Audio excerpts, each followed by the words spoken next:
कतक कर्म कमावणे, दोष न काहूँ जोग। परमेश्वर ते भुलिया, व्यापन सबे रोग। वे मुख होए राम ते, लगन जन्म विजोग।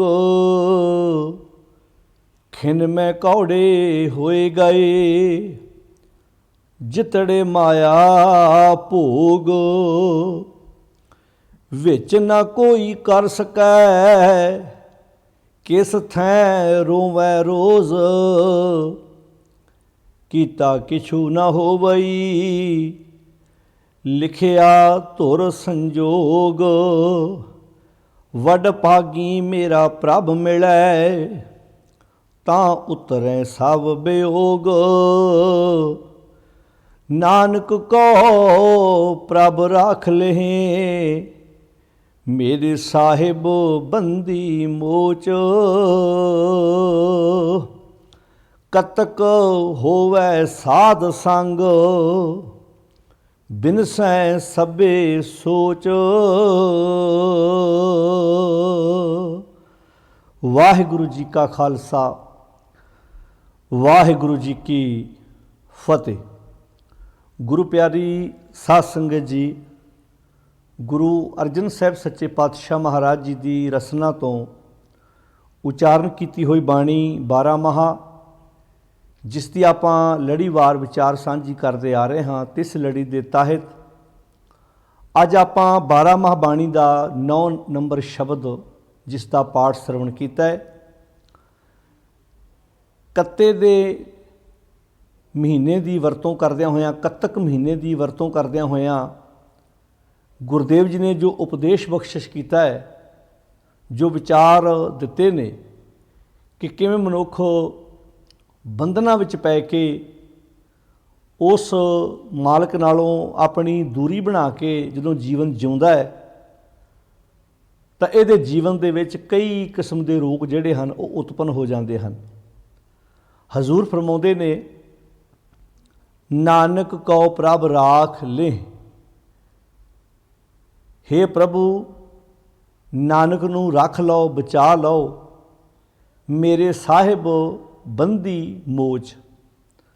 बंदी मोच का अर्थ है बंधना तो छुड़ाउण वाले, बंधना नूं खत्म करन वाले। मेरे साहिब बंदी मोच, हे मेरे साहिब बंधना तो छुड़ाउण वाले, नानक नूं भी उन्हां बंधना तो छुड़ा लो।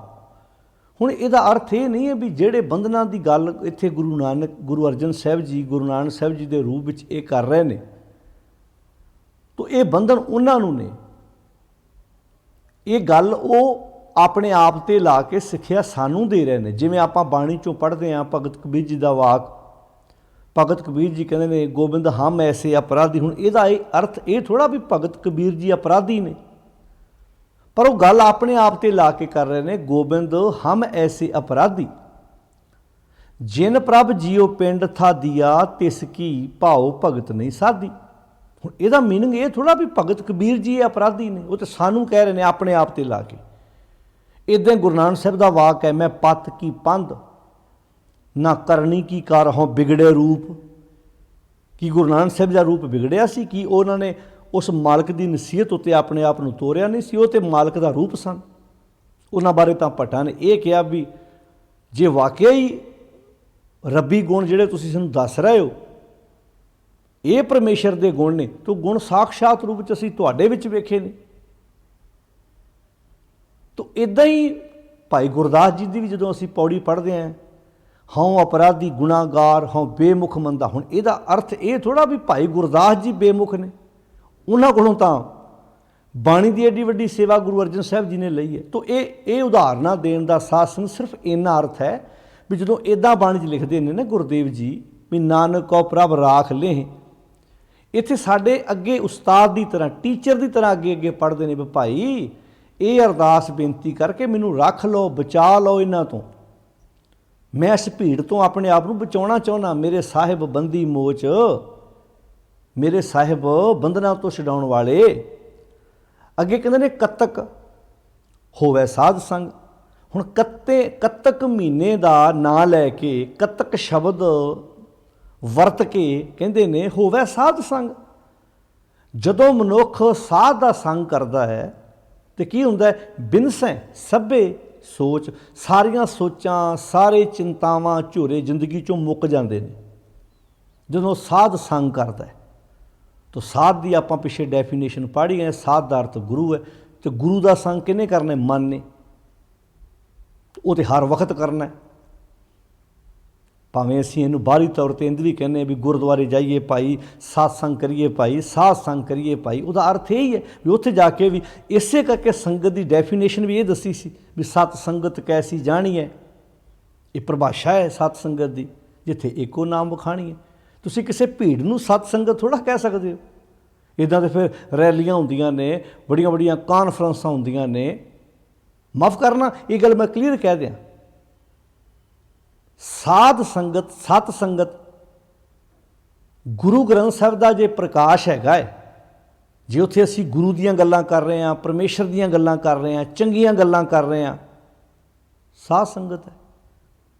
ਤੇ ਜੇ ਗੁਰੂ ਗ੍ਰੰਥ ਦਾ ਪ੍ਰਕਾਸ਼ ਨਹੀਂ ਵੀ ਹੈਗਾ, ਕਿਸੇ ਦੁਕਾਨ 'ਤੇ ਬੈਠੇ ਹੋ ਤੁਸੀਂ, ਕਿਸੇ ਘਰ 'ਚ ਬੈਠੇ ਹੋ, ਖੇਤਾਂ 'ਚ ਕਿਸਾਨ ਆਪਣੇ ਕਾਮਿਆਂ ਨਾਲ ਬੈਠ ਕੇ ਜੇ ਕੋਈ ਗੁਰੂ ਦੀ ਗੱਲ ਕਰ ਰਿਹਾ, ਤੇ ਖੇਤਾਂ ਵਿੱਚ ਵੀ ਉਹ ਸਾਧ ਸੰਗ ਕਰ ਰਿਹਾ।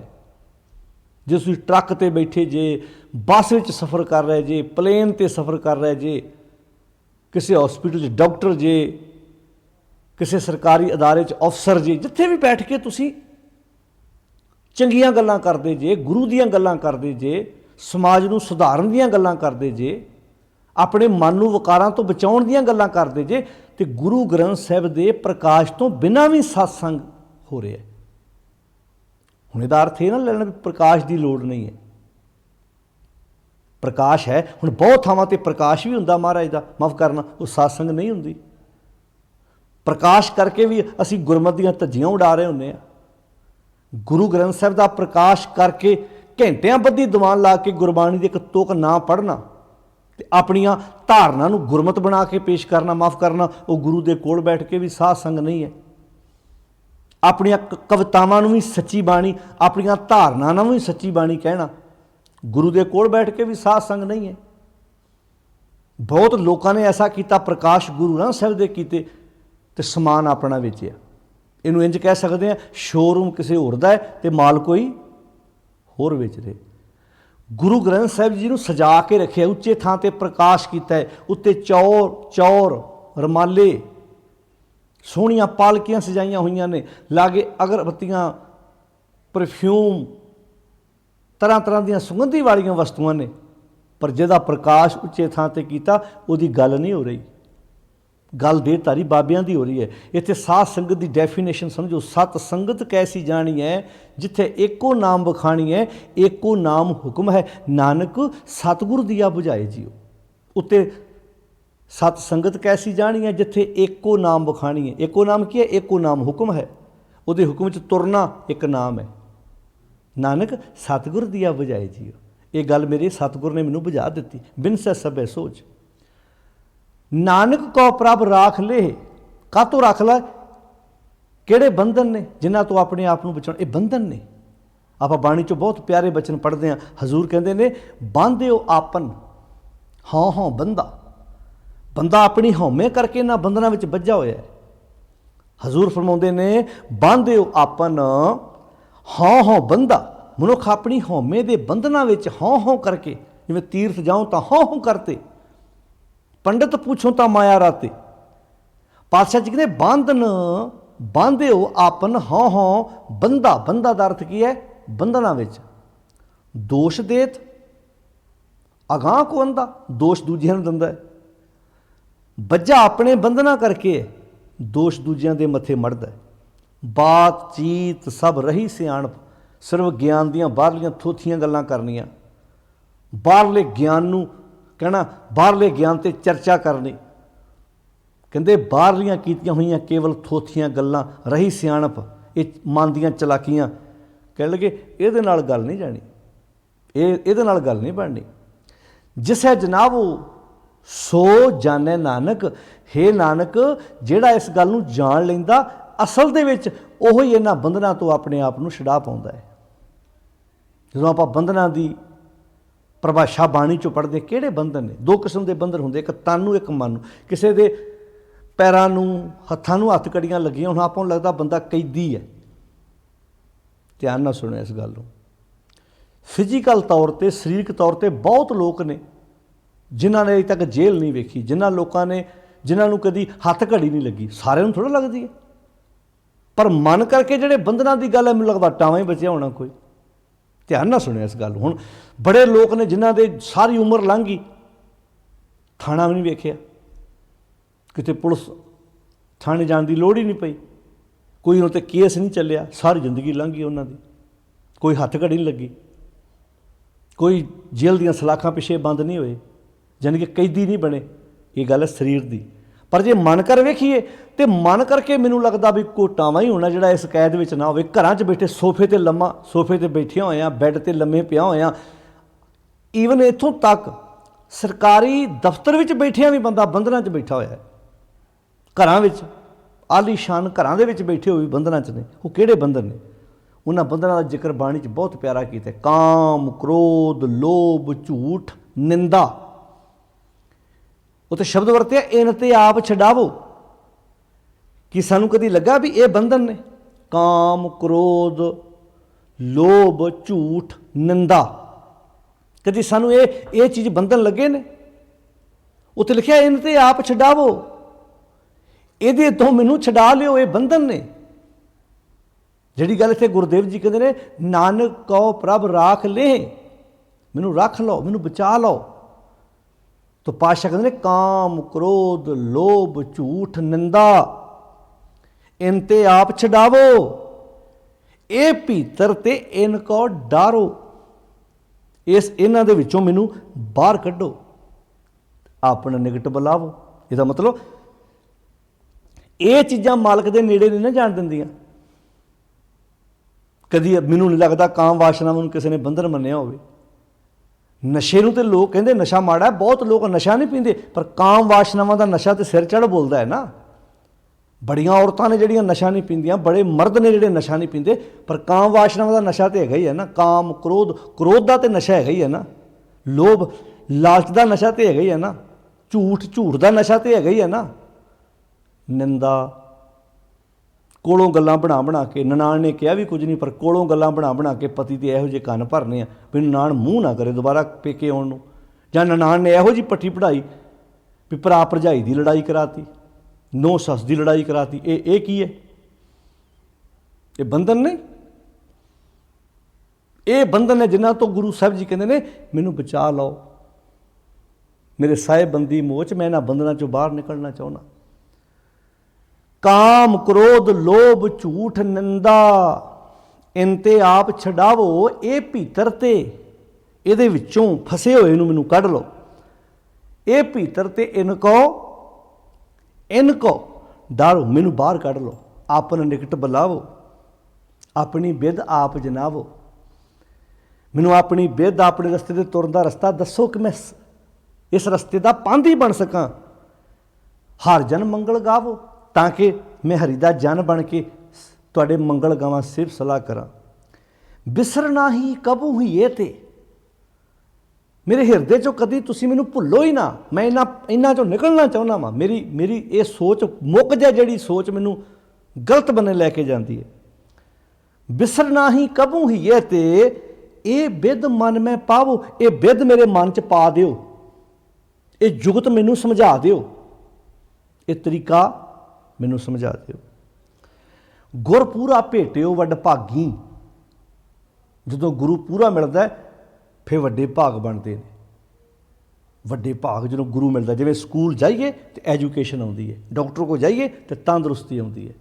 ਇਹ ਕੁਝ ਲਫ਼ਜ਼ ਐਸੇ ਸੀ ਜਿਨ੍ਹਾਂ ਨੂੰ ਅਸੀਂ ਇੱਦਾਂ ਕੀਤਾ, ਵੱਡੇ ਭਾਗ ਹੋਣਗੇ ਤੇ ਬਾਣੀ ਪੜ੍ਹਿਆ ਕਰਾਂਗੇ, ਵੱਡੇ ਭਾਗ ਹੋਣਗੇ ਤੇ ਗੁਰੂ ਮਿਲ ਜਾਏਗਾ, ਵੱਡੇ ਭਾਗ ਹੋਣਗੇ ਤੇ ਸੇਵਾ ਕਰਾਂਗੇ। ਨਾ, ਸੇਵਾ ਕਰੇਗਾ ਤੇ ਵੱਡੇ ਭਾਗ ਬਣਨੇ ਨੇ, ਬਾਣੀ ਪੜ੍ਹੇਗਾ ਤੇ ਵੱਡੇ ਭਾਗ ਬਣਨੇ ਨੇ। ਕਦੀ ਇੱਦਾਂ ਕਿਹਾ ਤੰਦਰੁਸਤੀ ਹੋਏਗੀ ਤੇ ਹਸਪੀਟਲ ਚਲਾ ਜਾਵਾਂਗਾ, ਪੜ੍ਹਾਈ ਆਏਗੀ ਤੇ ਸਕੂਲ ਜਾਵਾਂਗਾ। ਨਹੀਂ, ਸਕੂਲ ਜਾਏਗਾ ਤੇ ਪੜ੍ਹਾਈ ਆਏਗੀ। ਇੱਦਾਂ ਕਦੀ ਕਿਸੇ ਨੇ ਕਿਹਾ ਪੈਸੇ ਹੋਣਗੇ ਤੇ ਕਮਾਈ ਕਰਾਂਗਾ। ਨਹੀਂ, ਕਮਾਈ ਕਰੇਗਾ ਤੇ ਪੈਸੇ ਹੋਣਗੇ। ਕਦੀ ਕਿਸਾਨ ਨੇ ਇੱਦਾਂ ਕਿਹਾ ਫਸਲ ਹੋਏਗੀ ਤੇ ਜ਼ਮੀਨ ਬੀਜਾਂਗਾ, ਨਹੀਂ ਜ਼ਮੀਨ ਬੀਜੇਗਾ ਫਸਲ ਹੋਏਗੀ। ਸੌਖੀਆਂ ਗੱਲਾਂ ਸੀ। ਕਦੇ ਇੱਦਾਂ ਕਿਹਾ ਜਦੋਂ ਹੁਣ ਮੇਰੀ ਭੁੱਖ ਮਿਟੇਗੀ ਤੇ ਰੋਟੀ ਖਾਵਾਂਗਾ, ਨਹੀਂ ਰੋਟੀ ਖਾਏਗਾ ਤੇ ਭੁੱਖ ਮਿਟੇਗੀ। ਕਦੀ ਪਰਿਵਾਰ 'ਚ ਕਿਸੇ ਜੀ ਨੇ ਇੱਦਾਂ ਕਿਹਾ ਭੁੱਖ ਮਿਟੇਗੀ ਜਦੋਂ ਉਦੋਂ ਰੋਟੀ ਖਾ ਲਾਂਗਾ, ਨਹੀਂ ਰੋਟੀ ਖਾਏਗਾ ਤੇ ਭੁੱਖ ਮਿਟੇਗੀ। ਪਰ ਧਰਮ ਦੇ ਨਾਂ ਤੇ ਬਿਲਕੁਲ ਉਲਟ ਕੀਤਾ ਗਿਆ। ਇੱਥੇ ਸ਼ਬਦ ਵਰਤਿਆ ਕਿੰਨਾ ਪਿਆਰਾ, ਕਹਿਣਗੇ ਗੁਰ ਪੂਰਾ ਭੇਟਿਓ ਵੱਡ ਭਾਗੀ। ਜਦੋਂ ਮੈਂ ਪੂਰਾ ਗੁਰੂ ਭੇਟ ਲਿਆ, ਮੈਨੂੰ ਪੂਰਾ ਗੁਰੂ ਮਿਲ ਪਿਆ, ਮੇਰੇ ਵੱਡੇ ਭਾਗ ਹੋ ਗਏ। ਜਨ ਨਾਨਕ ਕਤੈ ਨਾ ਧਾਵੋ, ਹੇ ਨਾਨਕ ਆਖ, ਫਿਰ ਉਹ ਬੰਦਾ ਕਿਸੇ ਬੰਨੇ ਧਾਉਂਦਾ ਨਹੀਂ, ਉਹ ਇਹਨਾਂ ਬੰਧਨਾਂ 'ਚੋਂ ਮੁਕਤ ਹੋ ਜਾਂਦਾ ਹੈ। ਨਾਨਕ ਕਉ ਪ੍ਰਭ ਰਾਖ ਲੇ, ਪਹਿਲਾਂ ਬੰਧਨ ਸਮਝੀਏ ਕਿਹੜੇ ਨੇ। ਬੰਧਨ ਨੇ ਆ, ਨਾਨਕ ਕਉ ਪ੍ਰਭ ਰਾਖ ਲੇ, ਮੇਰੇ ਸਾਹਿਬ ਬੰਦੀ ਮੋਚ, ਹੇ ਮੇਰੇ ਸਾਹਿਬ ਬੰਧਨਾਂ ਤੋਂ ਛਡਾਉਣ ਵਾਲੇ ਮਾਲਕ ਜੀ ਕੀ ਕਰੋ, ਕਤਕ ਹੋਵੇ ਸਾਧ ਸੰਗ। ਗੁਰੂ ਜੀ ਨੇ ਫਿਰ ਰਾਹ ਦੱਸਤਾ, ਕੱਤੇ ਮਹੀਨੇ ਦਾ ਨਾਂ ਲੈ ਕੇ ਸਿੱਖਿਆ ਦਿੱਤੀ, ਕਹਿੰਦੇ ਹੋਵੇ ਸਾਧ ਸੰਗ, ਤੂੰ ਸਾਧ ਦਾ ਸੰਗ ਕਰ। ਮੇਰੇ ਮਾਧੋ ਜੀ ਸਤ ਸੰਗਤ ਮਿਲੈ ਸੋ ਤਰਿਆ, ਗੁਰ ਪ੍ਰਸਾਦ ਪਰਮ ਪਦ ਪਾਇਆ ਸੂਕੇ, ਕਾਸ਼ਟ ਹਰਿਆ ਬਿਨਸੈ ਸਭੇ ਸੋਚ। ਅੱਜ ਸੋਚ ਹੀ ਮਾੜੀ ਹੈ ਨਾ, ਜਿਹੜੀ ਸਾਨੂੰ ਅੱਗੇ ਤੁਰ ਨਹੀਂ ਦਿੰਦੀ। ਸੋਚ ਨੇ ਰਿਸ਼ਤੇ ਤੋੜ ਦਿੱਤੇ। ਜਿੱਦਾਂ ਅਸੀਂ ਆਪਣੇ ਘਰ ਨੂੰ ਕਲੀਨ ਕਰਦੇ ਹਾਂ, ਘਰ ਸਾਫ਼ ਕਰਦੇ ਹਾਂ, ਕਿੱਦਾਂ ਖਿੜਕੀਆਂ ਦਰਵਾਜ਼ੇ ਸਾਫ਼ ਕਰਦੇ ਹਾਂ, ਬਰਤਨ ਸਾਫ਼ ਕਰਦੇ ਹਾਂ, ਕੱਪੜੇ ਸਾਫ਼ ਸੁਥਰੇ ਪਾਉਂਦੇ ਹਾਂ, ਸੋਚ ਗੰਦੀ ਚੱਕੀ ਫਿਰਦੇ। ਇਸੇ ਸੋਚ ਨੇ ਨੁਕਸਾਨ ਕੀਤਾ ਸਾਡਾ। ਤਾਂ ਪਾਤਸ਼ਾਹ ਕਹਿੰਦੇ ਨੇ ਕੱਤਕ, ਹੁਣ ਜਿਹੜਾ ਥੱਲੇ ਕੱਤਕ ਅਖੀਰ ਤੇ ਆਇਆ ਉੱਥੇ ਕੱਕੇ ਨੂੰ ਸਿਹਾਰੀ ਨਹੀਂ ਹੈ, ਪਰ ਜਿਹੜਾ ਉੱਪਰ ਕੱਤਕ ਆਇਆ ਆਰੰਭ 'ਚ ਉੱਥੇ ਕੱਤਕ ਤੱਤੇ ਨੂੰ ਵੀ ਸਿਹਾਰੀ ਹੈ ਤੇ ਕੱਕੇ ਨੂੰ ਵੀ ਸਿਹਾਰੀ ਹੈ। ਭਾਵ ਕੱਤਕ ਮਹੀਨੇ ਦੁਆਰਾ ਇਹ ਸੰਦੇਸ਼ ਦੇ ਰਹੇ ਨੇ ਗੁਰੂ ਅਰਜਨ ਸਾਹਿਬ। ਕੀ ਆਂਦੇ ਨੇ ਮਹਾਰਾਜ? ਕਹਿੰਦੇ ਨੇ ਕੱਤਕ ਕਰਮ ਕਮਾਵਣੇ। ਕੱਤੇ ਮਹੀਨੇ ਦੁਆਰਾ ਇਹ ਸੰਦੇਸ਼ ਦਿੱਤਾ ਵੀ ਜਦੋਂ ਬੰਦਾ ਜਿਹੋ ਜਿਹੇ ਕਰਮ ਕਰਦਾ, ਦੋਸ਼ ਨਾ ਕਾਹੂ ਜੋਗ, ਜਦੋਂ ਕਰਮ ਮਾੜੇ ਕੀਤੇ ਨੇ ਤੇ ਉਹਨਾਂ ਕੰਮਾਂ ਤੋਂ ਬਾਅਦ ਜਿਹੜਾ ਨੁਕਸਾਨ ਹੋਇਆ ਉਹਦਾ ਦੋਸ਼ ਤੂੰ ਦੂਜੇ ਦੇ ਮੱਥੇ ਕਿੱਦਾਂ ਮੜ ਸਕਦਾ? ਹੁਣ ਤੂੰ ਸੰਗਤ ਕਰਦਾ ਕਾਮ ਕ੍ਰੋਧ ਲੋਭ ਝੂਠ ਨਿੰਦਾ, ਸੰਗਤ ਕਰਦਾ ਇਹਨਾਂ ਦੀ, ਇਹ ਤੇਰੇ ਕੋਲੋਂ ਗਲਤ ਕੰਮ ਕਰਾਉਂਦੇ ਨੇ ਤੇ ਦੋਸ਼ ਕਿਹਦੇ ਮੱਥੇ ਮੜਦਾ? ਦੂਜੇ ਦੇ। ਨਸ਼ਾ ਪੀ ਕੇ ਗੁਰਦਾ ਤੇਰਾ ਆਪਣਾ ਖਰਾਬ ਹੋ ਗਿਆ, ਨੁਕਸਾਨ ਤੂੰ ਕਹਿੰਦਾ ਮੇਰਾ ਕਿਸੇ ਦੂਜੇ ਨੇ ਕਰਾਤਾ। ਉਹਨਾਂ ਨੇ ਤੇਰੇ ਗਾੜੀ ਬੋਤਲ ਰੱਖੀ, ਤੂੰ ਪੀ ਲਈ, ਤੁਹਾਨੂੰ ਪਤਾ ਵੀ ਸੀ 60-70 ਕਿਲੋਮੀਟਰ ਸਫ਼ਰ ਤੈਅ ਕਰਨਾ, ਰਸਤੇ 'ਚ ਐਕਸੀਡੈਂਟ ਹੋ ਗਿਆ, ਤੂੰ ਕਹਿੰਦਾ ਸਾਰਾ ਕਸੂਰ ਹੀ ਇਹਨਾਂ ਦਾ ਹੈ, ਨਾ ਉਹ ਰੱਖਦੇ ਨਾ ਮੈਂ ਪੀਂਦਾ। ਭਾਈ ਤੈਨੂੰ ਪੀਣ ਦੀ ਤਲਬ ਹੈ, ਉਹ ਨਾ ਰੱਖਦੇ, ਤੂੰ ਗਵਾਂਢੀਆਂ ਘਰ ਜਾ ਕੇ ਪੀਣੀ ਸੀ। ਹੋਰ ਵੀ ਰਿਸ਼ਤੇਦਾਰ ਆਏ ਸੀ, ਉਹਨਾਂ ਨੇ ਨਾ ਪੀ ਲਈ। ਤੇਰੇ ਸਾਂਢੂ 2-3 ਤੇ ਹੋਰ ਵੀ ਹੈਗੇ ਸੀ, ਉਹਨਾਂ ਨੇ ਨਾ ਨਸ਼ਾ ਪੀ ਲਿਆ, ਉਹਨਾਂ ਦੀ ਗਾੜੀ ਨੇ ਉਹਨਾਂ ਰੱਖ ਦਿੱਤੀ। ਵਾਸਤਵ 'ਚ ਉਹਨਾਂ ਰੱਖੀ ਤਾਂ ਵੀ ਤੂੰ ਪੀਣ ਦਾ ਚਾਹਵਾਨ ਸੀ। ਤੇ ਜਦੋਂ ਰਸਤੇ ਐਕਸੀਡੈਂਟ ਹੋ ਗਿਆ, ਗੱਡੀ ਖਰਾਬ, ਨੁਕਸਾਨ ਹੋ ਗਿਆ, ਸੱਟਾਂ ਲੱਗ ਗਈਆਂ, ਹੁਣ ਕੀ ਆਂਦਾ? ਸਾਰਾ ਕਸੂਰ ਕਿਹਨਾਂ ਦਾ? ਬੋਲ ਕੇ ਦੱਸਿਓ ਹੁਣ। ਸਹੁਰਿਆਂ ਦਾ। ਬੜੇ ਭੈੜੇ ਸਹੁਰੇ ਮਿਲੇ ਮੈਨੂੰ। ਜੇ ਉਹ ਨਾ ਨਸ਼ਾ ਰੱਖਦੇ ਤਾਂ ਮਰੇ, ਰੱਖ ਦਿੱਤਾ ਤਾਂ ਮਰੇ। ਨਹੀਂ ਹੋ ਰਿਹਾ ਐਸਾ ਤਾਂ ਦੱਸ ਦਿਓ। ਕੋਈ ਵੀ ਕੰਮ ਲਾ ਲਓ ਤੁਸੀਂ। ਪਾਤਸ਼ਾਹ ਇੱਥੇ ਕਹਿੰਦੇ ਨੇ ਕੱਤਕ ਕਰਮ ਕਮਾਵਣੇ। ਜਦੋਂ ਦੇ ਜਿੱਦਾਂ ਦੇ ਬੰਦਾ ਕਰਮ ਕਰਦਾ, ਕਹਿੰਦੇ ਦੋਸ਼ ਨਾ ਕਾਹੂ ਜੋਗ। ਦੋਸ਼ ਦੂਜਿਆਂ ਦੇ ਮੱਥੇ ਕਿਉਂ ਮੜਦਾ? ਕਿਸੇ ਦੇ ਜਿੰਮੇ ਕਿਉਂ ਲਾਉਣਾ? ਅੱਜ ਦੋਸ਼ ਅਸੀਂ ਦੂਜਿਆਂ ਜਿੰਮੇ ਲਾਉਣੇ। ਲੜਾਈ ਪਈ ਉਹਦੇ ਕਾਰਨ, ਜੇ ਸਾਡੇ ਘਰ ਸ਼ਾਂਤੀ ਹੈ ਨਹੀਂ ਤੇ ਉਹਦੇ ਕਾਰਨ, ਨਾ ਸਵਾਲ ਹੀ ਨਹੀਂ ਪੈਦਾ ਹੁੰਦਾ। ਤੁਹਾਡੇ ਪਰਿਵਾਰ ਦੇ ਜੀਆਂ 'ਚ ਏਕਤਾ ਚਾਹੀਦੀ ਹੈ। ਸਾਰਾ ਪਿੰਡ ਕੀ ਸਾਰਾ ਸੰਸਾਰ ਇੱਕ ਬੰਨੇ ਕਵੇ ਹਾਂ ਵੀ ਇਹਨਾਂ ਵਿੱਚ ਫੁੱਟ ਪਾਉਣੀ ਨਹੀਂ ਪਵੇਗੀ। ਵਾਸਤਵ ਤੁਸੀਂ ਖੁਦ ਨਹੀਂ ਰਹਿਣਾ ਚਾਹੁੰਦੇ ਇਕੱਠੇ, ਬਹਾਨਾ ਹੈ। ਜਿਹੜੀ ਗੱਲ ਗੁਰੂ ਸਾਹਿਬ ਜੀ ਨੇ ਇੱਥੇ ਕਹੀ ਹੈ ਨਾ, ਬੰਧਿਓ ਆਪਨ ਹਉ ਬੰਦਾ। ਆਪਣੇ ਹਉਮੈ ਦੇ ਬੰਧਨਾਂ 'ਚ ਬੱਝਾ ਤੇ ਖੁਦ ਹੈ। ਦੋਸ਼ ਦੇਤ ਅਗਾਂਹ ਕੋ ਅੰਦਾ, ਤੇ ਦੋਸ਼ ਅੰਨਾ ਦੂਜੇ ਨੂੰ ਦੇਈ ਜਾਂਦਾ ਵੀ ਤੁਹਾਡੇ ਕਾਰਨ ਲੜਾਈ ਪਈ ਸਾਡੀ, ਹਉਮੈ ਆਪਣੀ ਨਹੀਂ ਛੱਡਣ ਨੂੰ ਤਿਆਰ। ਹਜ਼ੂਰ ਇੱਥੇ ਕਹਿੰਦੇ ਨੇ ਕੱਤਕ ਕਰਮ ਕਮਾਵਣੇ। ਇੱਥੇ ਇਹ ਨਹੀਂ ਕਹਿ ਰਹੇ ਵੀ ਕੱਤੇ ਦੇ ਮਹੀਨੇ 'ਚ ਆਹ ਕਰਮ ਕਰੋ, ਯਾਨੀ ਕੱਤਕ ਮਹੀਨੇ ਦੁਆਰਾ ਇਹ ਸੰਦੇਸ਼ ਦੇ ਰਹੇ ਨੇ। ਕਰਮ ਕਮਾਵਣੇ ਦੋਸ਼ ਨਾ ਕਾਹੂ ਜੋਗ। ਜਿੱਦਾਂ ਦੇ ਬੰਦਾ ਕਰਮ ਕਰਦਾ ਹੈ, ਜੇ ਕਰਮ ਮਾੜੇ ਕੀਤੇ ਨੇ ਤੇ ਇਹਨਾਂ ਮਾੜੇ ਕਰਮਾਂ ਦਾ ਦੋਸ਼ ਜਿਹੜੇ ਨਤੀਜੇ ਨਿਕਲਣੇ ਨੇ ਉਹ ਦੂਜਿਆਂ ਦੇ ਮੱਥੇ ਨਹੀਂ ਮੜੇ ਜਾ ਸਕਦੇ। ਅੱਗੇ ਪਾਤਸ਼ਾਹ ਜੀ ਕਹਿੰਦੇ ਨੇ ਪਰਮੇਸ਼ਰ ਤੇ ਭੁੱਲਿਆ, ਪਰਮੇਸ਼ਰ ਤੇ ਭੁੱਲਿਆ, ਪਰਮੇਸ਼ਰ ਨੂੰ ਭੁੱਲ ਗਿਆ। ਪਰਮੇਸ਼ਰ ਤੇ ਭੁੱਲਿਆ ਕੀ ਹੋਇਆ? ਕਹਿੰਦੇ ਵਿਆਪਨ ਸਭੇ ਰੋਗ। ਹੁਣ ਜਦੋਂ ਤੂੰ ਹੁਣ ਚੀਜ਼ ਤੇ ਇੱਕ ਹੀ ਯਾਦ ਰੱਖਣੀ ਸੀ ਨਾ, ਜਾਂ ਕਾਮ ਕ੍ਰੋਧ ਲੋਭ ਮੋਹ, ਕਾਮ ਕ੍ਰੋਧ ਲੋਭ ਝੂਠ ਨਿੰਦਾ ਇਹਨਾਂ ਨੂੰ ਚੇਤੇ ਰੱਖਦਾ, ਜਾਂ ਪਰਮੇਸ਼ਰ ਨੂੰ, ਜਾਂ ਚੰਗਿਆਈ ਚੇਤੇ ਰੱਖਦਾ ਜਾਂ ਬੁਰਾਈ ਚੇਤੇ ਰੱਖਦਾ। ਹੁਣ ਤੂੰ ਕਰਮ ਮਾੜੇ ਕੀਤੇ, ਪਰਮੇਸ਼ਰ ਭੁੱਲ ਬੈਠਾ, ਪਰਮੇਸ਼ਰ ਮੈਨੂੰ ਸੱਚ ਭੁੱਲ ਬੈਠਾ, ਤੇ ਵਿਆਪਨ ਸਭੇ ਰੋਗ, ਸਾਰੇ ਰੋਗ ਆਣ ਚਿੰਬੜੇ। ਕਿਹੜੇ ਕਿਹੜੇ ਰੋਗ ਚਿੰਬੜੇ? ਹੁਣ ਸੁਣਿਓ, ਰੋਗ ਆ ਚਿੰਬੜੇ ਜਿਵੇਂ ਹਉਮੈ ਰੋਗ ਮਾਨੋ ਕੋ ਦੀਨਾ, ਕਾਮ ਰੋਗ ਮੈਗਲ ਬਸ ਲੀਨਾ, ਦ੍ਰਿਸ਼ਟ ਰੋਗ ਪਚ ਮੂਏ ਪਤੰਗਾ, ਨਾਦ ਰੋਗ ਖਪ ਗਏ ਕੁਰੰਗਾ, ਜੋ ਜੋ ਦੀਸੈ ਸੋ ਸੋ ਰੋਗੀ, ਰੋਗ ਰਹਿਤ ਮੇਰਾ ਸਤਿਗੁਰ ਜੋਗੀ। ਹੁਣ ਗੁਰੂ ਕਿਹੜੇ ਰੋਗਾਂ ਤੋਂ ਰਹਿਤ ਹੈ? ਗੁਰੂ ਆ ਸਾਰਿਆਂ ਰੋਗਾਂ ਤੋਂ ਰਹਿਤ ਹੈ, ਹਉਮੈ ਦੇ ਰੋਗ ਤੋਂ ਰਹਿਤ ਹੈ। ਆ ਜਿੰਨੇ ਰੋਗ ਹੁਣ ਤੁਸੀਂ ਵੇਖੋ, ਹਰ ਇੱਕ ਜੀਵ ਨੂੰ ਇੱਕ ਇੱਕ ਰੋਗ ਹੈ। ਹਾਥੀ ਨੂੰ ਕਾਮ ਵਾਸ਼ਨਾਵਾਂ ਦਾ, ਮੱਛੀ ਨੂੰ ਜ਼ੁਬਾਨ ਦੇ ਚਸਕੇ ਦਾ, ਪਤੰਗੇ ਨੂੰ ਵੇਖਣ ਦਾ, ਹਿਰਨ ਨੂੰ ਸੁਣਨ ਦਾ, ਭੌਰੇ ਨੂੰ ਸੂੰਘਣ ਦਾ। ਪਰ ਇੱਕੋ ਇਨਸਾਨ ਹੈ ਜਿਹੇ 'ਚ ਸਾਰੇ ਹੀ ਹੈਗੇ ਨੇ। ਮ੍ਰਿਗ ਮੀਨ ਭ੍ਰਿੰਗ ਪਤੰਗ ਕੁੰਚਰ ਏਕ ਦੋਖ ਵਿਨਾਸ਼। ਭਗਤ ਰਵਿਦਾਸ ਜੀ ਕਹਿੰਦੇ ਨੇ ਪੰਚ ਦੋਖ ਅਸਾਧ ਜਾਮੈ ਤਾਂ ਕਿ ਕੇਤਕ ਆਸ, ਮਾਧੋ ਅਵਿਦਿਆ ਹਿਤ ਕੀਨ। ਹੇ ਮਾਧੋ, ਇਸ ਬੰਦੇ ਦੀ ਹਾਲਤ ਵੇਖੋ, ਇਹਨੇ ਅਗਿਆਨਤਾ ਨਾਲ ਹਿੱਤ ਕਰ ਲਿਆ ਤੇ ਵਿਵੇਕ ਦੀਪ ਮਲੀਨ। ਵਿਵੇਕੀ ਬਣਨਾ ਸੀ ਸਿੱਖ ਨੇ, ਵਿਵੇਕ ਦਾ ਦੀਵਾ ਧੁੰਦਲਾ ਕਰ ਬੈਠਾ, ਪਰਖ ਹੀ ਨਾ ਹੋ ਗਿਆ। ਅੱਜ ਪਰਖ ਰਹੀ ਹੈ? ਅੱਜ ਤਾਂ ਜ਼ਮੀਨਾਂ ਵੇਖ ਕੇ ਰਿਸ਼ਤੇਦਾਰੀਆਂ ਜੁੜਦੀਆਂ ਨੇ, ਫੈਕਟਰੀਆਂ, ਕਾਰੋਬਾਰ, ਨੌਕਰੀਆਂ ਵੇਖ ਕੇ, ਜਾਇਦਾਦਾਂ ਵੇਖ ਕੇ, ਨੌਕਰੀਆਂ ਵੇਖ ਕੇ ਇਨਸਾਨ ਦੇ ਗੁਣ ਨਹੀਂ ਵੇਖੇ ਜਾ ਰਹੇ। ਜਾਇਦਾਦ ਵੇਖ ਕੇ ਰਿਸ਼ਤਾ ਜੋੜਿਆ ਜਾ ਰਿਹਾ ਹੈ। ਮੰਨ ਲਓ ਜੇ ਬੱਚੇ 'ਚ ਗੁਣ ਨਾ ਹੋਏ ਤਾਂ ਜਾਇਦਾਦਾਂ ਵੀ ਖਾਧੀਆਂ ਜਾਣੀਆਂ ਨੇ, ਖੂਹ ਭਰੇ ਖਾਲੀ ਹੋ ਜਾਂਦੇ ਨੇ। ਬੜੇ ਲੋਕ ਨੇ ਜਿਨ੍ਹਾਂ ਨੇ ਜਾਇਦਾਦਾਂ ਧੋਖੇ ਧੜੀਆਂ ਕਰ ਕਰਕੇ ਬਣਾਈਆਂ ਨੇ, ਪਰ ਅਸੀਂ ਜਾਇਦਾਦ ਵੇਖੀ ਵੀ ਇੰਨੇ ਕਾਰੋਬਾਰ ਨੇ, ਫੈਕਟਰੀਆਂ ਨੇ, ਜ਼ਮੀਨ ਬੜੀ ਖੁੱਲ੍ਹੀ ਹੈ, ਘਰ ਬੜੇ ਵੱਡੇ ਵੱਡੇ ਨੇ। ਰਿਸ਼ਤਾ ਕਰਤਾ ਪਰ ਪੁੱਤ 'ਚ ਕੁਆਲਿਟੀ ਨਹੀਂ ਸੀ। ਅੱਗੇ ਉਹ ਨਸ਼ੇ ਕਰਦਾ ਸੀ, ਪੁੱਠਿਆਂ ਕੰਮਾਂ 'ਚ ਪਿਆ ਸੀ, ਕੀ ਨਿਪਰੇ ਚੜ੍ਹ ਜਾਏਗਾ? ਬਹੁਤ ਲੋਕਾਂ ਨੇ ਆਪਣੀਆਂ ਧੀਆਂ ਦੀਆਂ ਜ਼ਿੰਦਗੀਆਂ ਤਬਾਹ ਕਰਤੀਆਂ ਸਿਰਫ ਲਾਲਚ ਵਸ ਹੋ ਕੇ। ਵੱਡੇ ਘਰ ਨਾਲ ਮੱਥਾ ਲਾ ਲਿਆ, ਜਾਇਦਾਦ ਵੇਖ ਲਈ, ਪਰ ਇਹ ਨਹੀਂ ਵੇਖਿਆ ਵੀ ਸਾਰੀ ਜ਼ਿੰਦਗੀ ਨਰਕ ਭੋਗੇਗੀ ਧੀ। ਬਾਅਦ 'ਚ ਤਲਾਕ ਤੱਕ ਨੌਬਤਾਂ ਆ ਜਾਂਦੀਆਂ ਨੇ। ਵਜ੍ਹਾ ਕੀ ਹੈ? ਵਿਵੇਕ ਦੀਪ ਮਲੀਨ। ਜਿਹੜਾ ਵਿਵੇਕ ਦਾ ਦੀਵਾ ਉਹ ਤਾਂ ਧੁੰਦਲਾ ਹੋ ਗਿਆ। ਕਿਉਂ? ਕਿਉਂਕਿ ਇਹਨਾਂ ਸਾਰਿਆਂ 'ਚ ਇੱਕ ਇੱਕ ਹਾਲਤ ਸੀ। ਭਗਤ ਰਵਿਦਾਸ ਜੀ ਕਹਿੰਦੇ ਮ੍ਰਿਗ ਮੀਨ ਭ੍ਰਿੰਗ ਪਤੰਗ ਕੁੰਚਰ ਏਕ ਦੋਖ ਵਿਨਾਸ਼। ਇਹਨਾਂ ਪੰਜਾਂ ਦੀ ਇੱਕ ਇੱਕ ਐਬ ਨੇ ਇਹ ਜਖਣਾ ਪੁੱਟ ਦਿੱਤੀ। ਐਡੇ ਵੱਡੇ ਸਮੁੰਦਰ 'ਚੋਂ, ਪਾਣੀ 'ਚੋਂ ਮੱਛੀ ਨੂੰ ਇੱਕ ਚਸਕਾ ਖਿੱਚ ਕੇ ਬਾਹਰ ਲੈ ਆਇਆ। ਨਾ ਹੁੰਦਾ ਚਸਕਾ ਤੇ ਕੌਣ ਕੱਢ ਸਕਦਾ ਸੀ ਮੱਛੀ ਨੂੰ ਪਾਣੀ 'ਚੋਂ ਬਾਹਰ? ਹੈ ਕਿਸੇ ਦੀ ਤਾਕਤ ਨਹੀਂ, ਪਰ ਕੀਤੇ ਕਾਰਨ ਪਕੜੀ, ਆਪਣੇ ਚਸਕੇ ਕਰਕੇ ਫੜੀ ਗਈ। ਫਿਰ ਅਗਲੇ ਨੇ ਬਾਹਰ ਕੱਢ ਕੇ ਨਿੱਕੇ ਨਿੱਕੇ ਪੀਸ ਕੀਤੇ। ਭੌਰੇ ਨੂੰ ਕੌਣ ਉਹਨਾਂ ਫੁੱਲਾਂ ਵਿੱਚ ਬੰਦ ਕਰ ਸਕਦਾ ਸੀ? ਪਰ ਐਬ ਸੂੰਘਣ ਦਾ, ਪੰਖੜੀਆਂ ਦੇ ਵਿੱਚ ਹੀ ਉਹਦੇ ਪੱਤਿਆਂ ਨੇ ਘੁੱਟ ਕੇ ਮਾਰਤਾ ਉਹਨੂੰ। ਹਾਥੀ ਦੇ ਸਿਰ ਤੇ ਕੌਣ ਸਵਾਰੀ ਕਰ ਸਕਦਾ ਸੀ ਜਿਹੜਾ ਵੱਡੇ ਵੱਡੇ ਦਰਖਤ ਪੜ ਦਿੰਦਾ ਹੈ?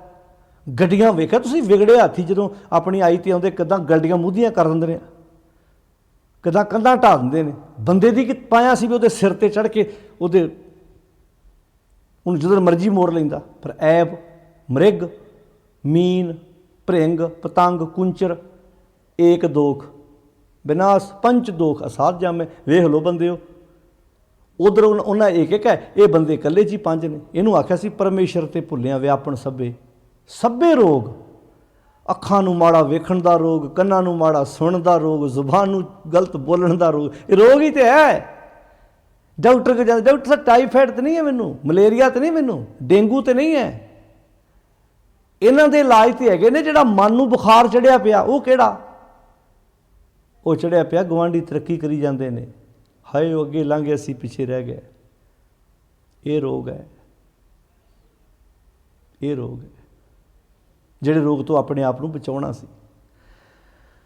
ਗੁਰੂ ਅਰਜਨ ਸਾਹਿਬ ਜੀ ਕਹਿੰਦੇ ਪਰਮੇਸ਼ਰ ਤੇ ਭੁੱਲਿਆ, ਪਰਮੇਸ਼ਰ ਤੇ ਭੁੱਲਿਆ, ਪਰਮੇਸ਼ਰ ਨੂੰ ਭੁੱਲਿਆ।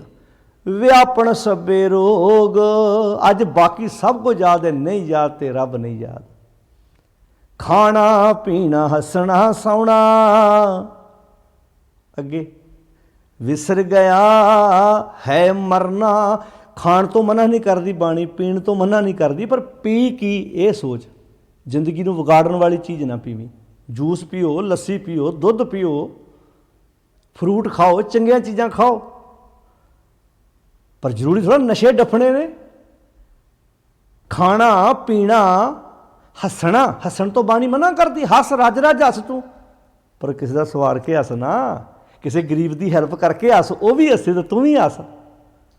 ਕਿਸੇ ਗਰੀਬ ਦੀ ਬਾਂਹ ਫੜ ਕੇ ਹੱਸ ਨਾ। ਮੈਂ ਕਹਿੰਦਾ ਤੁਸੀਂ ਹਾਸਾ ਤਾਂ ਤੁਹਾਡੇ ਜੀਵਨ 'ਚ ਚਾਹੀਦਾ। ਜਿਹੜੇ ਹਸਾਉਣ ਵਾਲੇ ਉਹ ਤੇ ਜਾਂਦੇ ਜਾਂਦੇ ਰਿਕਸ਼ੇ ਵਾਲੇ ਨੂੰ ਵੀ ਹਸਾ ਜਾਂਦੇ ਆ। ਮੈਂ ਰਿਕਸ਼ੇ ਵਾਲੇ ਕਲਪੇ ਬੰਦਿਆਂ ਨੂੰ ਹਸਾਉਂਦੇ ਵੇਖੇ ਆ, ਕਲਪੇ ਬੰਦਿਆਂ ਨੂੰ ਰਿਕਸ਼ੇ ਵਾਲਾ ਹਸਾ ਜਾਂਦਾ ਕਈ ਵਾਰੀ। ਵੰਡ ਰਿਹਾ ਹਾਸੇ ਅਗਲਾ, ਨੱਚ ਰਿਹਾ ਗਾ ਰਿਹਾ ਅਗਲਾ ਬੰਦਾ, ਹਾਸਾ ਹੈ ਨਾ, ਕਿਸੇ ਨੂੰ ਕਿਸੇ ਤਰੀਕੇ ਨਾਲ ਆਜਦਾ। ਪਿੱਛੇ ਜੇ ਵੇਖਿਆ ਜਦੋਂ ਆ ਪੁਤਲੇ ਫੂਕਣੇ ਸੀ, ਇੱਕ ਐਡ ਵੇਖੀ ਹੋਣੀ ਤੁਸੀਂ, ਉਹ ਬੜੀ ਵਾਇਰਲ ਹੋਈ ਸੀ। ਉਸ ਰਿਕਸ਼ੇ ਵਾਲੇ ਬਜ਼ੁਰਗ ਸੀ, ਬੜੀ ਵਧੀਆ ਐਡ ਉਹਦੀ, ਇਹਦਾ ਬਹੁਤ ਵੀਡੀਓ ਵਾਇਰਲ ਹੋਈ।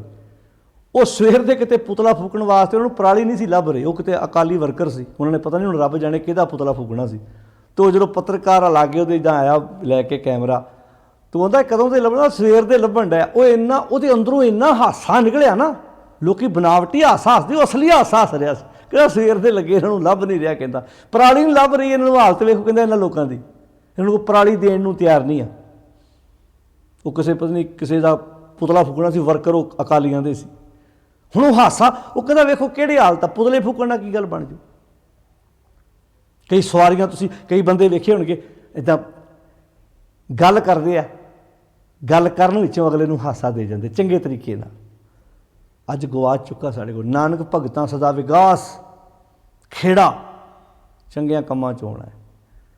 ਤਾਂ ਪਾਤਸ਼ਾਹ ਜਿਹੜੀ ਇੱਥੇ ਗੱਲ ਕਰ ਰਿਹਾ ਕਮਾਲੀ, ਖਾਣਾ ਪੀਣਾ ਹੱਸਣਾ ਸੌਣਾ, ਪਰ ਨਾਲ ਕਹਿੰਦੇ ਵਿਸਰ ਗਿਆ। ਜਦੋਂ ਤੁਹਾਨੂੰ ਵਿਸਰ ਗਿਆ, ਪਰਮੇਸ਼ਰ ਤੇ ਭੁੱਲਿਆ, ਹੈ ਮਰਨਾ, ਫਿਰ ਤੇ ਪੱਕਾ ਹੀ ਆਤਮਿਕ ਤੌਰ ਤੇ ਮਰੋਗੇ ਨਾ। ਉੱਦਾਂ ਮੌਤ ਨਹੀਂ ਹੈ, ਇੱਦਾਂ ਮੌਤ ਹੈ।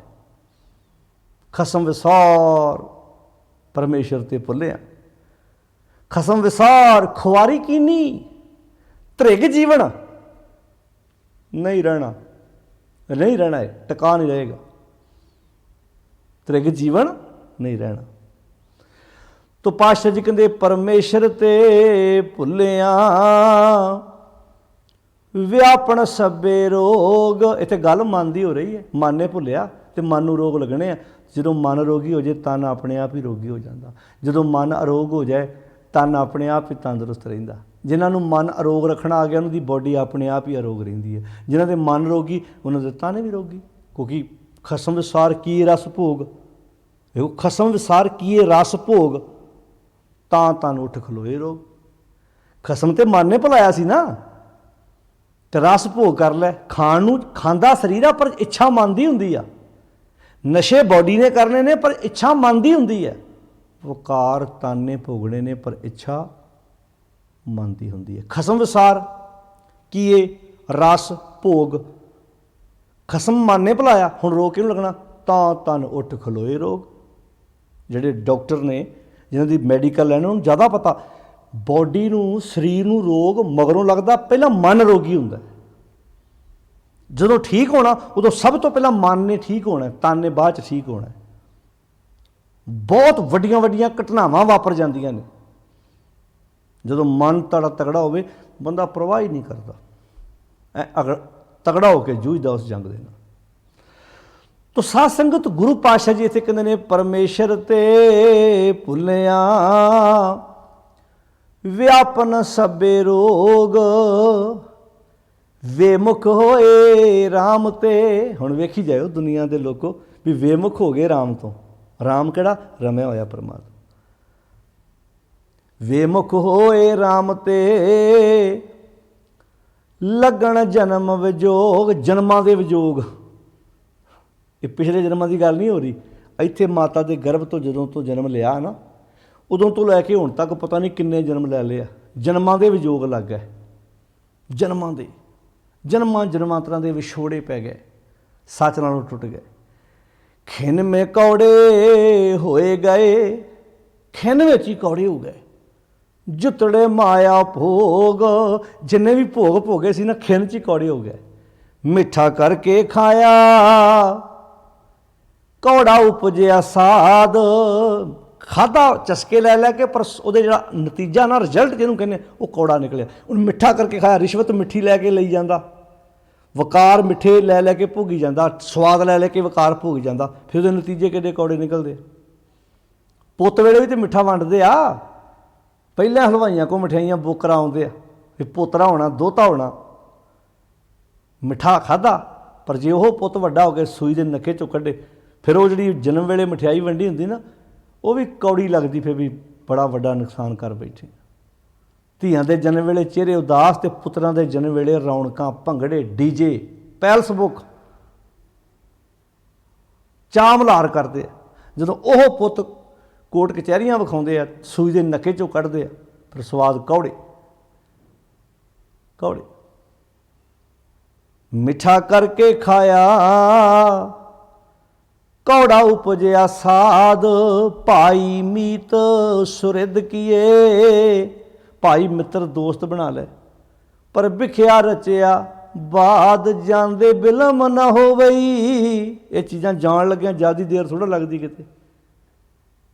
ਵਿਣ ਨਾਮੈ ਵਿਸਮਾਦ, ਬਿਨਾਂ ਨਾਮ ਤੋਂ, ਬਿਨਾਂ ਸੱਚ ਤੋਂ ਸਵਾਦ ਕੌੜੇ, ਨਤੀਜੇ ਕੌੜੇ। ਖਿੰਨਵੇਂ ਕੌੜੇ ਹੋਏ ਗਏ, ਖਿੰਨ 'ਚ ਹੀ। ਜਿਤੜੇ ਮਾਇਆ ਭੋਗ, ਇਹ ਮਾਇਆ ਦੀ ਭੋਗ ਨੇ। ਕਾਂ ਵਾਸ਼ਨਾਵਾਂ ਮਿੱਠੀਆਂ ਲੱਗਦੀਆਂ, ਲਾਲਚ, ਰਿਸ਼ਵਤ ਬੜੀ ਚੰਗੀ ਲੱਗਦੀ ਹੈ। ਦੂਜੇ ਨੂੰ ਵੇਖ ਵੇਖ ਟਿਚਰਾਂ ਕਰਦਾ, ਵੇਖ ਲਾ ਤੂੰ ਵੀ ਉਸੇ ਆਫਿਸ 'ਚ ਲੱਗਾ, ਤੇਰੇ ਕੋਲ ਨਹੀਂ ਉਹ ਗੱਲ ਬਣੀ, ਵੇਖ ਲਾ ਕਿੱਦਾਂ ਕੰਮ ਕੀਤਾ। ਹੀ ਕਹਿੰਦਾ ਕੋਈ ਗੱਲ ਠੀਕ ਹੈ ਜੀ, ਮੈਂ ਗੁਜ਼ਾਰਾ ਹੋ ਰਿਹਾ। ਪਰ ਪਤਾ ਉਦੋਂ ਲੱਗਾ ਜਦੋਂ ਅਗਲਾ ਕੁਰਕ ਕਰ ਲਾ ਸਾਰਾ ਕੁਝ। ਨਸ਼ੇ ਵੇਚ ਕੇ ਅੱਗੇ ਤੇ ਵੱਧ ਗਿਆ। ਬੜੇ ਬੰਦੇ ਜਿਹੜੇ ਇੱਦਾਂ ਦੇ ਕੰਮਾਂ ਨਾਲ ਮਿੰਟਾਂ ਸਕਿੰਟਾਂ 'ਚ ਅੱਗੇ ਵਧੇ ਨੇ, ਪਰ ਜਿੰਨੀ ਤੇਜ਼ੀ ਨਾਲ ਵਧੇ ਉਨੀ ਤੇਜ਼ੀ ਨਾਲ ਡਿੱਗੇ। ਧੋਖੇ ਕਰਦੇ, ਬੇਈਮਾਨੀਆਂ ਕਰਦੇ ਆ। ਤੋ ਪਾਤਸ਼ਾਹ ਕਹਿੰਦੇ ਖਿੰਨ ਮੇ ਕੌੜੇ ਹੋਏ ਗਏ, ਜਿਤੜੇ ਮਾਇਆ ਭੋਗ। ਅਗਲਾ ਵਾਕ ਬੜਾ ਪਿਆਰਾ, ਵਿੱਚ ਨਾ ਕੋਈ ਕਰ ਸਕੈ। ਆੜਾ ਵਿਛੋੜੇ ਵਾਲੀ ਹਾਲਤ ਹੈ ਨਾ, ਜਿਹੜਾ ਸੱਚ ਨਾਲੋਂ ਵਿਛੜ ਕੇ ਰੋਗ ਪਏ ਹੋਏ ਨੇ, ਇਹਨਾਂ ਰੋਗਾਂ 'ਚੋਂ ਬਾਹਰ ਕੱਢਣ ਦਾ, ਇਸ ਦਲਦਲ 'ਚੋਂ ਕੱਢਣ ਦਾ ਕੋਈ ਦੂਜਾ ਨਹੀਂ ਹੈਲਪ ਕਰ ਸਕਦਾ। ਕਿਸ ਥੈਂ ਰੋਵੇ ਰੋਜ਼, ਕਿੱਥੇ ਜਾ ਕੇ ਰੋਣਾ ਰੋਏਗਾ ਤੂੰ। ਜਿਵੇਂ ਆਪਾਂ ਪਿੱਛੇ ਕਰ ਹੀ ਚੁੱਕੇ ਹਾਂ ਵੀ ਜਗ ਜੀਵਨ ਪੁਰਖ ਤਿਆਗ ਕੈ, ਮਨ ਸੰਧੀ ਆਸ, ਮਨ ਨੂੰ ਕੀ ਟੇਕ ਬ੍ਰਿਥੀ ਸਭ ਜਾਣ। ਮਨੁੱਖ ਥੋੜ੍ਹਾ ਤੇਰੀ ਹੈਲਪ ਵਿੱਚ, ਹੁਣ ਤੂੰ ਜਿਹੜੇ ਰੋਗਾਂ 'ਚ ਪੈ ਚੁੱਕਾ, ਉਹ ਤੇਰੀ ਕਿੱਦਾਂ ਹੈਲਪ ਕਰੂਗਾ। ਤੈਨੂੰ ਤੇ ਆਪਣੀ ਹੈਲਪ ਖੁਦ ਆਪ ਕਰਨੀ ਪੈਣੀ ਹੈ। ਕਿਹਦਾ ਲੜ ਫੜ ਕੇ? ਪਰਮੇਸ਼ਰ ਦਾ, ਸੱਚ ਦਾ ਲੜ ਫੜ ਲਾ। ਤਾਂ ਹੀ ਤੇ ਗੁਰੂ ਸਾਹਿਬ ਜੀ ਇੱਥੇ ਅਰਦਾਸ ਕਰਦੇ ਆ, ਨਾਨਕੋ ਪ੍ਰਭ ਰਾਖ ਲਿਓ ਮੇਰੇ ਸਾਹਿਬ ਬੰਦੀ ਮੋਚ। ਰਾਖ ਪਿਤਾ ਪ੍ਰਭ ਮੇਰੇ, ਮੋਏ ਨਿਰਗੁਣ ਸਭ ਗੁਣ ਤੇਰੇ। ਤਾਂ ਹੀ ਤੇ ਆਖਿਆ ਸੀ, ਰਾਖਾ ਏਕ ਹਮਾਰਾ ਸੁਆਮੀ, ਸਗਲ ਘਟਾਂ ਕਾ ਅੰਤਰਜਾਮੀ। ਆਹ ਹੈ ਜਿਹੜੇ ਕਹਿੰਦੇ ਨੇ ਗੁਰੂ ਵਿੱਚ ਕਿਹੜਾ ਐਸਾ ਗਿਆਨ ਹੈ। ਮਾਫ ਕਰਨਾ ਇਹ ਲਫ਼ਜ਼ ਮੈਂ ਬਾਰ-ਬਾਰ ਰਿਪੀਟ ਕਰਦਾ। ਜਿਹੜੇ ਕਹਿੰਦੇ ਗੁਰੂ ਗ੍ਰੰਥ ਸਾਹਿਬ 'ਚ ਕਿਹੜਾ ਆਹ ਹੈ ਗਿਆਨ।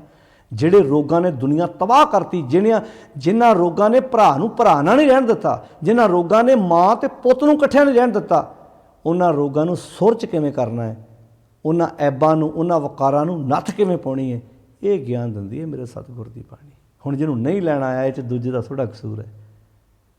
ਜਿਹਨੂੰ ਇਹ ਨਹੀਂ ਸਵਾਦ ਚਖਣਾ ਆਇਆ, ਜਿਹਨੂੰ ਬੁਖਾਰ ਚੜ੍ਹਿਆ ਸੀ, ਹੁਣ ਪਕਵਾਨ ਬੜੇ ਕਮਾਲ ਦੇ ਬਣੇ ਹੋਣ, ਬੰਦੇ ਨੂੰ ਫੀਵਰ ਹੋਵੇ, ਬੁਖਾਰ ਹੋਵੇ, ਉਹਨੂੰ ਨਹੀਂ ਸਵਾਦ ਹੁੰਦਾ, ਇਹ 'ਚ ਦੂਜੇ ਦਾ ਕੀ ਕਸੂਰ ਹੈ? ਹਲਵਾਈ ਦਾ ਥੋੜ੍ਹਾ ਕਸੂਰ ਹੈ ਕੋਈ। ਕਸੂਰ ਤੇ ਉਹਦਾ ਆਪਣਾ ਹੈ। ਤੋ ਪਾਤਸ਼ਾਹ ਕਹਿੰਦੇ ਨੇ ਵਿੱਚ ਨਾ ਕੋਈ ਕਰ ਸਕੈ, ਵਿੱਚ ਨਾ ਕੋਈ ਕਰ ਸਕਦਾ ਥਾ। ਇਸ ਵਿਛੋੜੇ ਵਾਲੀ ਹਾਲਤ ਵਿੱਚ, ਇਹ ਮਾੜੀ ਸੋਚ ਵਿੱਚੋਂ ਕੱਢਣ ਵਿੱਚ, ਇਹਨਾਂ ਰੋਗਾਂ ਵਿੱਚੋਂ ਕੱਢਣ 'ਚ ਕੋਈ ਦੂਜਾ ਸਾਡੀ ਕਿੱਦਾਂ ਮਦਦ ਕਰ ਦੂ? इदां तो फिर एक दूजे की हैल्प हर एक ने कर दिया करनी सी। हुण तुसीं किसी बंदे नूं घर बना के दे सकते हो, पर घर च रहन का तरीका तो उन्होंने खुद ही अपनाउणा पैना है। तुसीं वध तो वध सलाह दे सकते हो, इस तो वध नहीं कर सकते तुसीं भी ना लड़िया करो जी। तुहाडे कहण नाल फिर अगले उत्थे छित्तर रोटी, कई घरां च लड़ाइयां एडियां जबरदस्त पै जांदियां, रिश्तेदारां नूं आण के लड़ाइयां मकाउणियां पैंदियां। वो जिन्नी कुि देर बहिंदे आ सारा टब्बर सिर मारी जांदा, वो अजे घरों बाहर नहीं निकलदे छित्तर रोटी। फिर घर ते बनाता रहन का तरीका थोड़ा अगले सिखा सकते तुहानूं। माफ़ करना, इत्थों तक ईवन बाबे भी नहीं सिखा सकते। जे सिखा सकते होंदे उन्हां दे डेरियां च छित्तर रोटी कदी ना हुंदी। वो तो शांति के सोमे सी ना उत्थे ते। तो खैर, विच ना कोई कर सकै किस थैं रोवै रोज, कित्थे जाके रोएगा रोज, तरले लवेगा, कोई नहीं तेरी हेल्प करेगा इस मामले च। वो एको ही करने वाला जिहदे नाल तूं सांझ पाउण नूं तैयार नहीं, वो तेरे अंदर बैठा, ਉਹਦੇ ਨਾਲ दूरी बना के बैठा। कीता किछू ना होवई तेरे अपने जतना सदका, जे तू कहें भी कोई बंदा आण के इदां इंज कर लवे भी तेरे कर्म तू माड़े करें तो माड़े कर्मां दे नतीजे चंगे निकले, ये कीता किछू ना होवे इदां थोड़ा होना भी बीज के कंडे तू कहें हुणे नूं बियोर ला के ਦੀਆਂ दाखां लग जाण। कीता किछू ना होवई लिखिया तुर संजोग, तुर संजोग का अर्थ है ये रब्बी हुक्म आ। उस नेम मुताबक जिद्दां दे कर्म, जो बीजिया कर्मा सदड़ा खेत है, जो बीजिया वो वढ़ना पैना है। इस करके लिखिया धुर संजोग, ये धुर संजोग लिखिया धुर संजोग का अर्थ पता की है, पिछे लै जाओ सुरत अपनी। किम सचारा होई है, किम कूड़ा टुटा है, पाल हुक्म रजाई चलना नानक। लिखिया नाल का अर्थ कि जदों तो कयानात बनी है ये हुक्म नाल लिखिया आ रहा भी जिद्दां दा तू कर्म करेगा उदां दा नतीजा निकलेगा। धुर संजोग का अर्थ ही इहो। उस मालक का हुक्म नेम ये है भी भाई कीता कुछ ना हो। जे इदां हुंदा होवे ना फिर तो बंदा अपने कर्मां नाल बड़ा कुछ कर लैंदा। जिवें आपां बाणी च पहलां पढ़ चुके हैं कि आपन लिया जे मिला तो सब को भागट हो। जे कली इच्छा कीतियां मिलता हो तो बंदा तो इच्छा बड़ी वड्डी करता है। बंदा तो इदा रोड ते कंढे ते खलोता इच्छा करता आओ गड्डी किते मिल जाए। इच्छा कीतियां मिलती हो तो मिल जूगी, पर इच्छा दे नाल कर्म करना पैना है। यार उन्हां दे घर ते लड़ाई बिल्कुल नहीं हुंदी।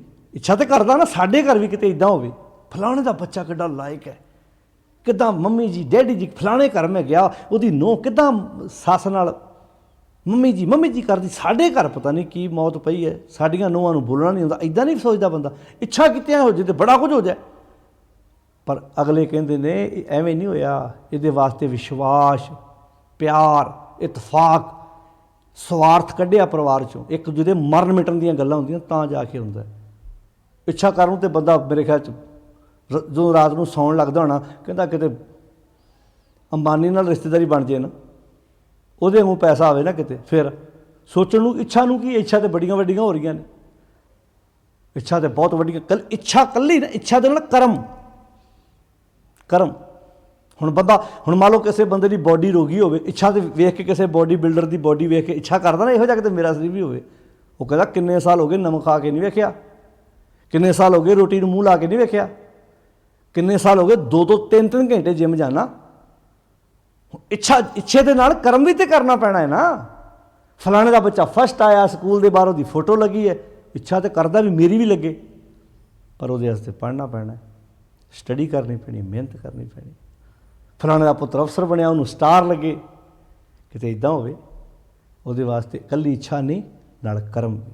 कीता कुछ ना होवे, कल्ली इच्छा कीतियां कल्ले बाहर दे प्रोपो कंडे कीतियां गल नहीं बननी। लिखिया धुर संजोग, एक धुर संजोग का अर्थ है जो विधान है, जो कर्म करेगा वो मुताबिक नतीजा निकलना है। वड भागी मेरा प्रभ मिला है, जो प्रभु मिलया मेरे वड्डे भाग बन गए। ता उतरै सब विजोग, तो उतर गए सारे विछोड़े वाले, वो विजोग सब विछोड़े वाले जो काम सी ना सारा जिंदगी चो निकल गया। हुण तो उतरे सब वियोग, वियोग का अर्थ की विछोड़े दे दुख सब उतर गए। कदों जो प्रभु मिलया वड्डे भाग बन गए, तो वह विजोग वो विछोड़े दे दुख सारे निकल गए। नानक कहो प्रभ राख ले, नानक की यह बेनती है, रख लो मेरे मालिक जी, मेरे साहिब बंदी ਮੋਚ। हे ਮੇਰੇ ਸਾਹਿਬ ਬੰਧਨਾਂ ਤੋਂ ਛਡਾਉਣ ਵਾਲੇ, ਇਹ ਮੇਰੀ ਅਰਦਾਸ ਹੈ, ਇਹਨਾਂ ਬੰਧਨਾਂ ਚੋਂ ਬਾਹਰ ਕੱਢੋ ਜਿਹੜੇ ਬੰਧਨਾਂ ਕਰਕੇ ਮੈਂ ਦੁਖੀ ਹਾਂ। ਕਤਕ ਹੋਵੈ ਸਾਧ ਸੰਗ, ਕਤਕ ਹੋਵੈ ਸਾਧ ਸੰਗ। ਸਾਧ ਸੰਗ ਕਰ ਲਾ, ਸਾਧ ਦਾ ਸੰਗ ਕਰ ਲਾ, ਸਾਧੂ ਗੁਰੂ ਦੀ ਸੰਗਤ ਕਰ ਲਾ, ਕਿਉਂਕਿ ਮਹਿਮਾ ਸਾਧੂ ਸੰਗ ਕੀ। ਸੁਣੋ ਮੇਰੇ ਮੀਤਾ, ਮੈਲ ਖੋਈ ਕੋਟ ਅਗ ਹਰੇ, ਨਿਰਮਲ ਭੈ ਚੀਤਾ। ਸਾਧੂ ਕੌਣ ਹੈ? ਮੇਰਾ ਗੁਰੂ, ਸ਼ਬਦ ਗੁਰੂ, ਗਿਆਨ ਗੁਰੂ, ਗੁਰੂ ਗ੍ਰੰਥ ਸਾਹਿਬ ਜੀ। ਮਨ ਨੇ ਇਸ ਗੁਰੂ ਦੀ ਸੰਗਤ ਕਰਨੀ ਹੈ ਤੇ ਬਿਨਸੇ ਸਭੇ ਸੋਚ, ਸਾਰੀਆਂ ਸੋਚਾਂ ਮੁੱਕ ਜਾਣਗੀਆਂ ਜਿਹੜੀਆਂ ਝੋਰੇ ਅੰਦਰ ਲੱਗੇ ਹੋਏ ਨੇ, ਜਿਹੜੀਆਂ ਅੰਦਰ ਟੈਨਸ਼ਨਾਂ ਨੇ। ਗੁਰੂ ਦੀ ਬਾਣੀ ਨੂੰ ਪੜ੍ਹ ਕੇ ਸਮਝ ਕੇ ਆਪਣੀ ਜ਼ਿੰਦਗੀ ਚੋਂ ਬਾਹਰ ਕੱਢੋ। ਇਸ ਕਰਕੇ ਭਾਈ ਧੁਰ ਕੀ ਬਾਣੀ ਆਈ, ਧੁਰ ਕੀ ਬਾਣੀ ਆਈ ਤੈਨੂੰ ਸਗਲੀ ਚਿੰਤ ਮਿਟਾਈ। ਜਿਨ੍ਹਾਂ ਅੰਦਰ ਇਹ ਧੁਰ ਦੀ ਬਾਣੀ, ਸੱਚ ਦੀ ਬਾਣੀ ਆ ਗਈ, ਸੱਚ ਦੀ ਵਿਚਾਰ ਅੰਦਰ ਟਿਕਾ ਲਈ, ਤਿੰਨ ਉਸਨੇ ਸਗਲੀ ਚਿੰਤ ਮਿਟਾਈ। ਅੰਦਰ ਦੀਆਂ ਚਿੰਤਾਵਾਂ ਝੋਰੇ ਮੁਕਾ ਲਏ, ਉਤਰੇ ਸਭ, ਉਤਰੇ ਸਭ ਵਿਜੋਗ, ਭਾਵ ਉਤਰ ਗਏ, ਖਤਮ ਹੋ ਗਏ ਉਹ ਵਿਜੋਗ, ਉਹ ਵਿਛੋੜੇ। ਤੇ ਪਾਤਸ਼ਾਹ ਅਖੀਰ 'ਚ ਕਹਿੰਦੇ ਨੇ ਕਤਕ ਹੋਵੈ ਸਾਧ ਸੰਗ, ਬਿਨ ਸੈ ਸਭੇ ਸੋਚ। ਆਓ ਆਪਣੀ ਸੋਚ ਬਦਲੀਏ। ਅੱਜ ਦਾ ਇਹ ਸ਼ਬਦ ਕੱਤਕ ਮਹੀਨੇ ਦੁਆਰਾ, ਕੱਤਕ ਕਰਮ ਕਮਾਵਣੇ ਦੋਸ਼ ਨਾ ਕਾਹੂ ਜੋਗ। ਕੱਤਕ ਮਹੀਨੇ ਦੁਆਰਾ ਜੋ ਉਪਦੇਸ਼ ਦਿੱਤਾ ਮਹਾਰਾਜ ਨੇ, ਬਾ ਕਮਾਲ, ਬਹੁਤ ਪਿਆਰਾ।